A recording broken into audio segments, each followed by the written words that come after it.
I'll tell you about my story in two chapters. First chapter was when we had moved to the States from Saudi Arabia. I'd gone to school in an all-girls school, and I apologize for those of you who've heard it in the audience, Nujud.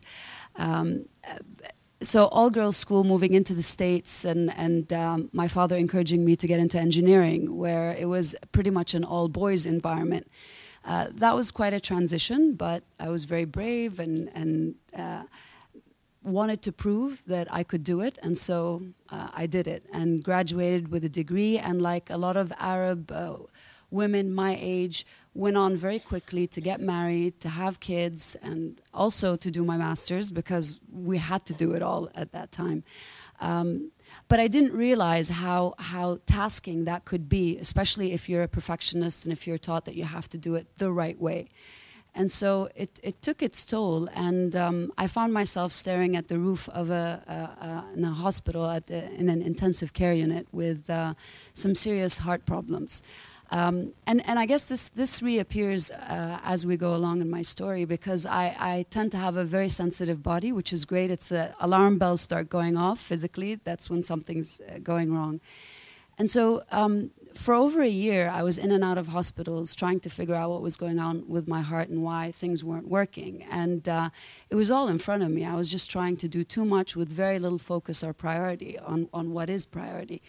And about the last episode of the series of problems, when the doctors were saying, we really don't know anymore, we can't figure out what to do next, is when it hit me. You know, the one thing that I couldn't keep out of my mind is I wanted to see my, at the time, 2- and 3-year-olds grow up to be 18 and 20 and beyond.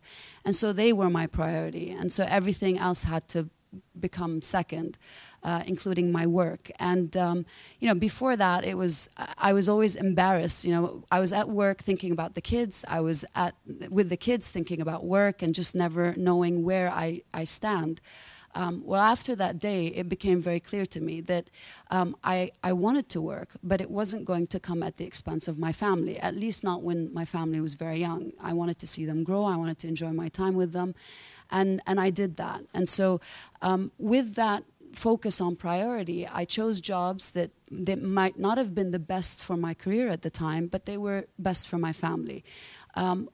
While keeping an eye on being very serious, and you know, there were certain sacrifices to be made, and so socially some things were sacrificed, and with career, as I said, it came second, but still kept an eye on growth, but steady and slow growth. And even though temptations were abundant around, because everyone would say, well, why don't you apply for this job? And there's this opening, and it was the .com boom at the time, and computer engineers like me were very scarce in our area.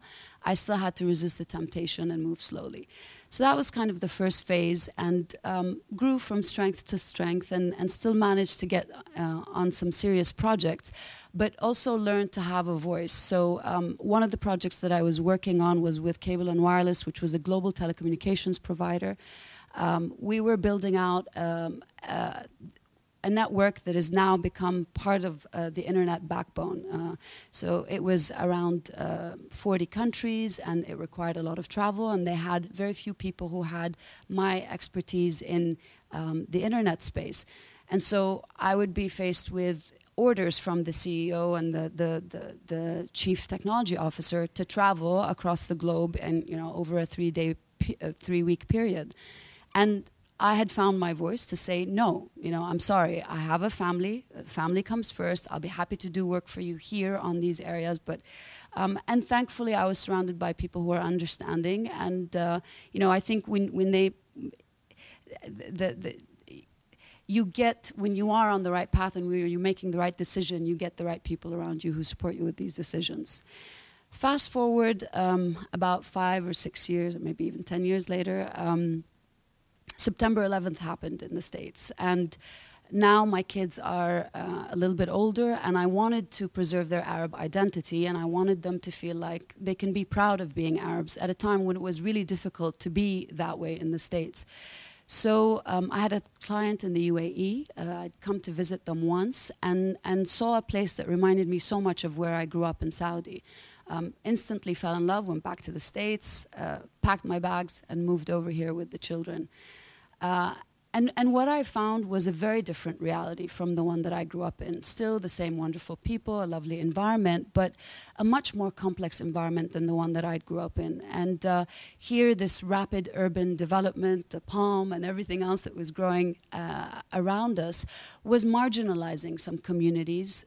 It was, the growth wasn't always sustainable. There were challenges environmentally, socially, culturally. This beautiful culture that I grew up in was no longer in the forefront. And so I felt another calling to change direction. Where I had been in technology, I felt that there must be something I can do to preserve what was beautiful about my cultures and tradition and environment that I loved so much. Plus, I was really concerned about seeing the long-term effects of these changes by looking at other societies that have suffered from very rapid growth or not paying attention to their poor or their needy. So I left the corporate world without really having a clear model in place for what I can do, and started up Baraka Ventures. And I had a crazy partner who was willing to take that leap with me and say, okay, I'll support you. And when we started Baraka Ventures and started talking about supporting social enterprise, everybody thought that we were building a charity. And my father's friends would call and say, why are you doing this? You have a great career ahead of you. You shouldn't be in this. People that I knew in the banking sector or the technology sector literally stopped taking my calls because they were thinking, I'm out of the game, that's it. I'm no longer in the corporate world.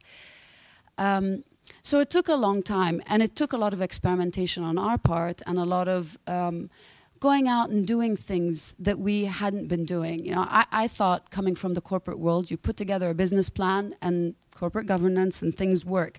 But it's not that way when you're working with social challenges. That you have to feel what's going on. You have to go out and volunteer. You have to hear people.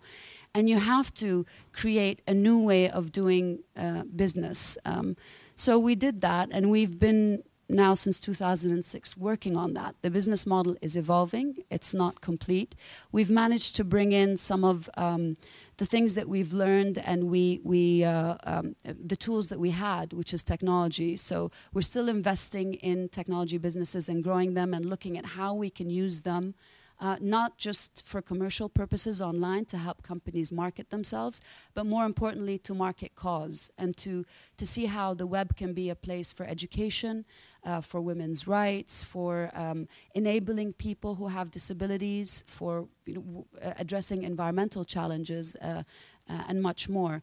And in that second phase, the thing that I'd learned most was that you have to persevere. If you have a business, even if it doesn't make sense for anybody, which ours didn't, you have to keep to it. And I was really faltering at that time. And there were many times where I would tell my business partner, that's it, I'm going to get a job. You're on your own. And he would say, be patient, it'll come, just keep at it. And he would take me out on some of these projects that we were working on firsthand, whether it was underwater diving around the palm or something else. And it would give me this breath of fresh air and a reminder that, success may be around the corner and that I still needed to persevere. And this is where we are. Did I keep to my time? You did.